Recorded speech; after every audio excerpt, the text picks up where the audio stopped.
Halo, halo, apa kabar Anda semua?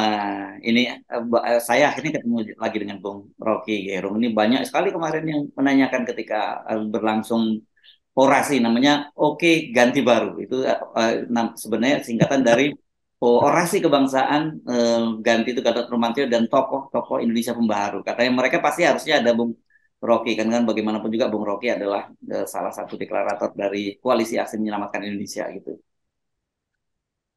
Iya, saya senang karena pidato itu dipakai sebetulnya sebagai ukuran keadaan politik. Karena yang ngomong adalah Pak Gatot dan teman-teman yang bergerak di sektor oposisi. Jadi ada suara oposisi, sebut aja begitu.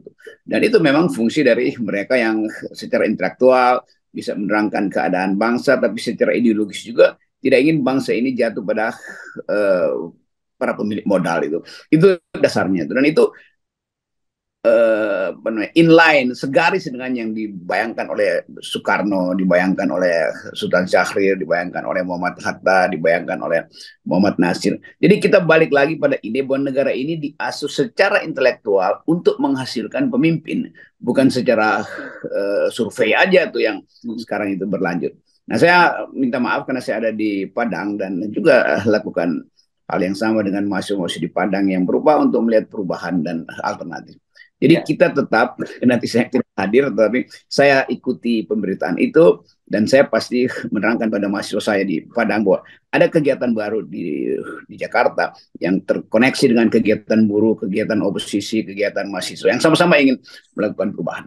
Ya, dan kemarin itu tanggal 21 Juni 2023 itu bertepatan dengan hari ulang tahunnya Presiden Jokowi. Jadi tepatlah karena itu suara oposisi gitu ya kemudian jadi kado ulang tahun dan komprehensif loh kemarin yang nyampaikan tuh dari perspektif untuk generasi milenialnya dan Gen Z-nya itu ada Dr. Ubedillah Badrun yang selama ini sangat kritis, ada Antoni Budiawan yang bicara dari sisi ekonomi dan kemudian kita jadi dapat penjelasan mengapa harus ada perubahan gitu karena indikator-indikator yang disampaikan oleh Dr. Antoni Budiawan ini ya menunjukkan bahwa memang harus ada yang berubah dari negara ini kalau terus-menerus berbahaya ada Profesor Kusnul Maria dan sebagainya dan semua menurut saya kemarin itu menyampaikan dengan argumen termasuk juga Ibu Profesor Nurhayati Asgaf juga yang sekarang jadi apa pengajar di Turki melihat perspektif internasional dan juga perempuan.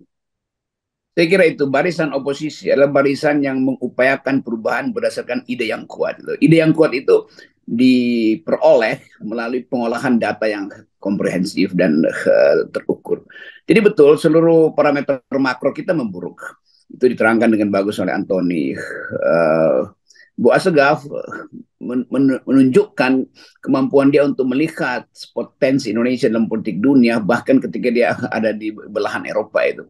Jadi terlibat semua di situ. Ubed dengan sendirinya kita tahu batinnya itu selalu terkait dengan ide perjuangan mahasiswa itu. Jadi kita sebetulnya hanya ingin merapikan argumen-argumen kita yang berserakan dan Pak Gatot itu memperlihatkan kualitas yang unik sebetulnya karena dia seolah-olah menganggap bahwa tidak mungkin ada ketertiban di dalam perubahan politik kalau tidak diasuh oleh militer atau tidak diasuh oleh rakyat dan militer. Jadi sebetulnya sinyalnya sejalan dengan apa yang pernah diucapkan oleh Panglima Siliwangi, Ya, yaitu TNI pada satu waktu akan melangkah satu langkah ke depan untuk menyelamatkan bangsa ini. Dan itu bukan sekedar itu bukan ancaman, tapi itu adalah prediksi yang masuk akal tuh. Pada waktu itu saya terangkan bahwa oke, kita melangkah satu kali ke depan, tapi jangan sampai kita mundur lagi ke sistem otoriter. Saya kira itu yang dipertimbangkan oleh kalangan TNI yang mungkin juga memantau dari dekat apa yang sedang terjadi. Dan kita tahu purnawirawan TNI aktif atau sudah pensiun, keluarganya tuh tentu bagian yang paling merasakan keadaan. Asrama-asrama TNI itu berlimpah data untuk menerangkan bahwa ekonomi memburuk bahkan sampai ke asrama-asrama TNI itu. Jadi saya kira keluarga besar TNI merasa ada kegalauan dan itu terucap melalui pidato Pak Gatot. Rakyat bisa membaca itu bahwa itu juga adalah keresahan TNI sebagai sebuah institusi.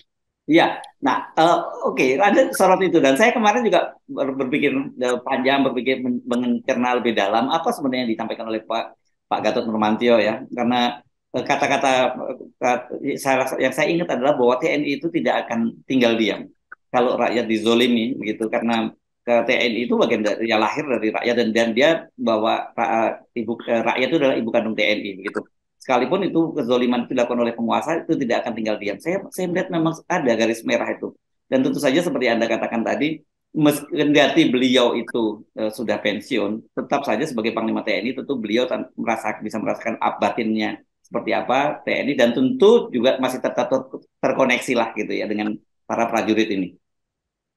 Itu hal yang unik pada TNI, yaitu sifat profesionalismenya itu tidak mungkin dilepaskan dari sifat historisnya itu.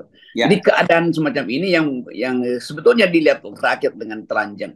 Rakyat berharap bahwa TNI turun di dalam urusan politik, menyelamatkan bangsa ini dari ketidakadilan ekonomi, kekacauan politik. Tapi TNI selalu bertahan pada prinsip bahwa dia sudah memilih jalan konstitusional, jalan profesi, jalan yang membuat dia paham bahwa sebagai profesi militer tidak boleh terlibat dalam politik. Tetapi sekali lagi, panggilan hati nurani rakyat itu pasti akan lebih dalam dibaca oleh petinggi-petinggi TNI, karena ketika terjadi semacam krisis ekonomi dan politik, orang akan cari siapa yang bisa meneduhkan keadaan. Ya hanya TNI sebetulnya. Kendati TNI terlibat di dalam upaya untuk menstabilkan bangsa dari serangan luar negeri, dan itu memang fungsi utama TNI itu mempertahankan bangsa dan negara dari ancaman luar. Tetapi keadaan di dalam itu memanggil TNI untuk ikut di dalam penyelesaian. Tentu kita tahu batasnya tuh, yang kita anggap selalu bahwa TNI dalam keadaan sipil dia harus hormati hukum sipil itu, dan TNI tidak dirancang untuk berperang atau untuk ikut serta menekan politik dalam negeri. Tapi ini selalu imbangan yang kadangkala risky itu.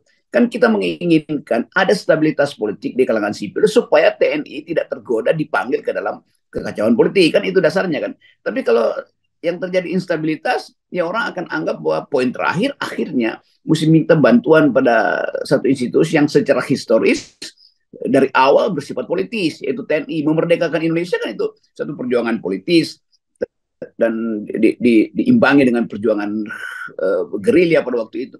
Jadi ingatan sejarah kita meminta TNI untuk selalu waspada, selalu eling, selalu siap siaga untuk menyelamatkan rakyat. Jadi penyelamatan rakyat itu lebih penting daripada penyelamatan kekuasaan sebetulnya. Dan doktrin itu tetap dianut oleh tentara nasional kita.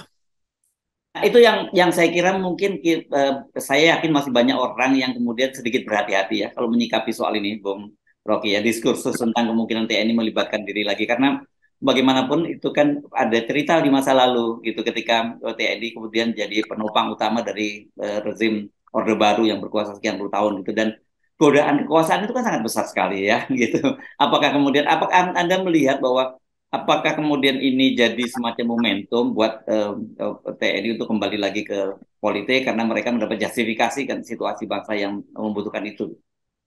Ya itu yang kita sebut batas air tuh. Kalau kita lalai itu hidung kita kemasukan air, kalau kita terlalu tinggi kita juga nggak bisa lihat apa yang ada di kedalaman kan.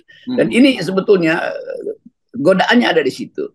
Tetapi ada hal yang final, yaitu bahwa TNI tidak boleh masuk dalam wilayah politik. Ya. TNI diizinkan oleh sejarah bila ada keadaan yang kegentingan yang tidak bisa diatasi oleh masyarakat sipil. Nah itu pentingnya masyarakat sipil, terutama pemimpin sipil, dalam hal ini Presiden Jokowi, jangan memanfaatkan keadaan yang memungkinkan godaan-godaan historis itu kembali lagi itu. Kan itu intinya. Sebaliknya juga pemimpin TNI tentu menganggap bahwa penyelesaian di dalam internal TNI, penentuan jabatan atau meritokrasi segala macam itu sebenarnya fungsi dari TNI. Bahwa Presiden Panglima tertinggi itu hanya dalam urusan menentukan perang dengan luar negeri, kan itu intinya kan. Ya. Jangan sampai juga dianggap bahwa TNI itu berlindung di balik kekuasaan presiden hanya untuk tukar tambah jabatan-jabatan strategis. Itu saya kira udah final tuh. TNI tidak ingin atau tidak akan melakukan itu karena pengalaman historis ketika TNI jadi semacam penopang kekuasaan, maka rakyat akan justru memusuhi TNI. Kan itu dasarnya tuh. Dan dunia sekarang sangat terbuka untuk menegur kalau satu negara itu mengarah pada militerisme, itu akan ditegur oleh negara-negara yang beradab, yang mengetahui bahwa perubahan politik harus dilakukan melalui sistem sipil itu. Dan kita terikat dengan konvensi-konvensi demokrasi dunia. Jadi saya kira kehati-hatian TNI akan dibaca secara cermat oleh rakyat, dan rakyat tetap menunggu intervensi TNI di dalam upaya menyelamatkan bangsa ini, bukan dalam upaya untuk menyelamatkan kekuasaan. Jadi kira-kira itu intinya. Ya. Nah, hal yang semacam ini yang makin lama makin tinggi harapan rakyat, justru ketika politik tidak punya kepastian. Kan itu dasarnya tuh. Iya, iya. Tapi Anda melihat gitu, memang kita juga sendiri menangkap ya, setidaknya seperti apa yang disampaikan oleh yang Anda sebut tadi, Panglima TNI, Panglima Kodam Siliwangi, Maijen Arief Kunto. Ini kegelisahan juga secara intergenerasi muda di TNI, dan yang kita tahu bahwa generasi muda TNI yang ada sekarang itu steril ya terhadap kepentingan politik ya, setelah mereka kembali back to basic itu. Ya, jauh sekali. Jadi pengetahuan teman-teman TNI yang muda yang lulus di atas tahun 2000 terutama, apalagi itu, merasa bahwa mereka itu dirancang oleh konstitusi untuk membela negara, bukan untuk membela kekuasaan, kan itu udah final tuh. Jadi kelihatannya ada percakapan intelektual dalam perbandingan atau comparative politics dengan negara lain, sehingga perwira-perwira muda ini tahu batasnya tuh. Dan pengetahuan itu yang sebetulnya kita ingin dapatkan kepastian buat TNI tahu batas di mana dia harus berada. Dalam keadaan-keadaan tertentu, kita hanya bisa melihat ada sinyal bahwa TNI menunjukkan ada kegelisahan di rakyat loh. Kami tidak ingin ikut campur di situ, tapi tolong selesaikan masalah-masalah itu secara sipil, dalam pengertian nilai-nilai sipil. Jadi TNI memberi wake up call sebetulnya, early warning system yang berlaku di dalam sistem kesiagaan TNI justru mulai cepat. Kan kita mesti pahami buat TNI menguasai isu-isu politik teritori, tapi dia nggak mungkin ikut campur di situ. Tetapi karena dia paham, maka dia ucapkan itu melalui tokoh-tokohnya tuh. Panglima Siliwangi mengucapkan, mantan Panglima TNI Gatot Nurmantio juga mengucapkan, dan beberapa purnawirawan tetap memantau hal yang sama. Jadi ada satu nada dalam TNI untuk mengatakan ada yang false loh di dalam pemerintahan kekuasaan hari ini. Itu mestinya didengar oleh petinggi-petinggi sipil supaya selalu awas dengan keadaan yang bisa makin memburuk. Ya, dan saya kira Pak Gatot Nurmantio ini, kendati beliau adalah seorang mantan Panglima TNI, kan sekarang ini pergaulannya di civilian ya, di kalangan sipil gitu dengan. Ya, betul. Kami saya kira itu pasti saya kira ini beda juga apa terminologi yang ingin yang disampaikan oleh Pak Gatot itu tentu berbeda sekali dengan terminologi militer di masa lalu ya. Ya, itu yang bukan mengagumkan tetapi membahagiakan bahwa mantan-mantan panglima ini mengerti keadaan karena masuk dalam percakapan sipil. Justru karena ada situasi oposisi, mereka mendengar suara oposisi itu. Jadi dia mengucapkan suara oposisi dengan pengetahuan dia tentang keadaan bangsa ini. Tetapi yang lebih penting adalah ini tokoh, bagaimanapun Pak Gatot itu pernah ada di dalam infrastruktur tentara dan tahu apa yang namanya jeritan prajurit itu. Ini semua mesti kita anggap sebagai kumpulan pengetahuan beliau tentang keadaan Indonesia itu. Demikian juga mantan-mantan panglima yang lain atau komandan Kodim, komandan macam-macam lah yang kita sebut sebagai kemampuan deteksi dini dari TNI yang dalam filosofi disebut army readiness, kesiagaan TNI, bukan terhadap musuh tapi juga terhadap keadaan yang berkembang di masyarakat. Ya, saya kira kita bisa memahami ya kegelisahan oleh teman-teman TNI ini. Kita sendiri juga yang merasakan langsung aja itu kan kalau kita masih bisa disebut cawe-cawe dalam pengertian positif, artinya kita bisa terlibat dalam diskursus, bisa melakukan kritik. Sementara TNI itu kan kemudian dia merasa dikandangin gitu di dalam itu, dan dia mau bicara itu mereka terbatas, ada batasan-batasan yang nggak boleh mereka langgar kan begitu. Tapi kan kalau kita lihat praktek politik sekarang memang semakin absurd. Itu yang saya kira mungkin digambarkan oleh Panglima Kodam Siliwangi ya.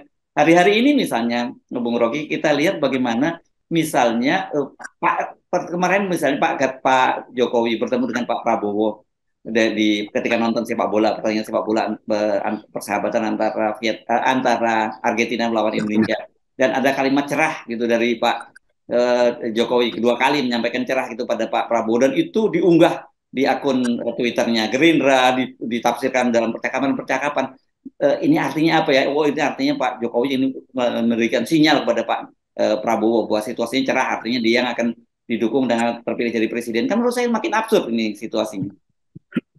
Itu ya sinyal itu kan menunjukkan bahwa Gerindra juga nih berlebih gitu.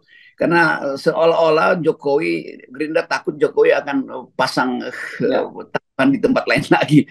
Jadi ya. Jokowi mau diikat dengan cara itu. Sementara Jokowi sendiri tidak mempraktekkan nilai-nilai sipil. Dia mempraktekkan nilai-nilai politik raja-raja Jawa yang Mhm. berupaya untuk bikin dua wayang untuk bisa dikendalikan kan. Ya. Jadi ini pertarungan antara mereka yang paham tentang politiking dan mereka yang ingin mensiasati politiking itu. Tentu Mhm. Gerindra dengan cerdik menangkap sinyal itu dan dia eksploitasi sebelum dieksploitasi oleh Mhm. lawan politiknya. Sekaligus Gerindra mengeksploitasi itu untuk memantau gerak pikiran Presiden Jokowi mau kemana sih Jokowi ini, Mhm. masa terus-menerus mengadu domba, kira-kira begitu kan. Yang Mhm. terjadi sebetulnya Jokowi itu sedang mengadu domba tuh dalam bahasa yang sangat telanjang, yaitu memasang dua wayang untuk bisa dia kendalikan kan. Kan Mhm. ini bahayanya begitu. Nah, TNI tidak ingin selalu ada semacam ketidakpastian tuh yang bisa membuat kegelisahan politik. Ya. Jadi saya ikuti apa yang berlangsung di kalangan teman-teman TNI, yaitu kegelisahan sebetulnya, tetapi Mhm. dalam batas yang masih bisa mereka kuasai.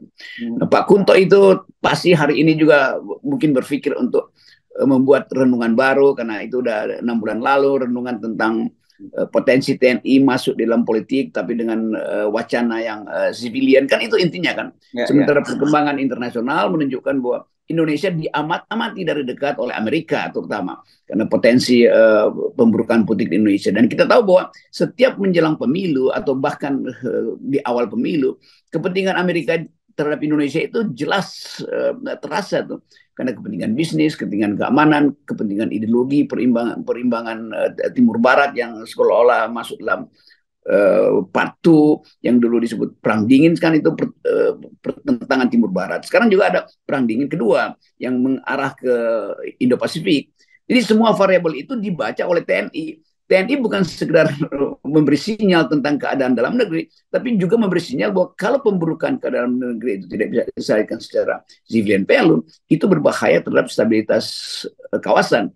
Karena TNI mesti menghitung apa parameternya untuk menentukan bahwa Amerika hanya akan parkir peralatan perangnya di Port Moresby di Papua Nugini yang kemarin saling menandatangani fakta pertahanan. Jadi soal-soal semacam itu kita mesti lihat lebih lebih terbuka dan komprehensif. Karena itu kita pantau terus apa yang hendak diucapkan atau sedang dipikirkan oleh teman-teman atau perwira-perwira Ya. di Cilangkap. Ya, jadi saya kira kita mesti mulai sejak saat ini kita mesti mulai menghitung ada faktor itu ya dalam Ya, tarik menarik kepentingan politik di dalam negeri, tidak hanya melibatkan hanya partai-partai politik atau tidak melibatkan hanya Pak Jokowi dengan dua kubu yang mungkin dua-duanya bisa di PHP gitu ya.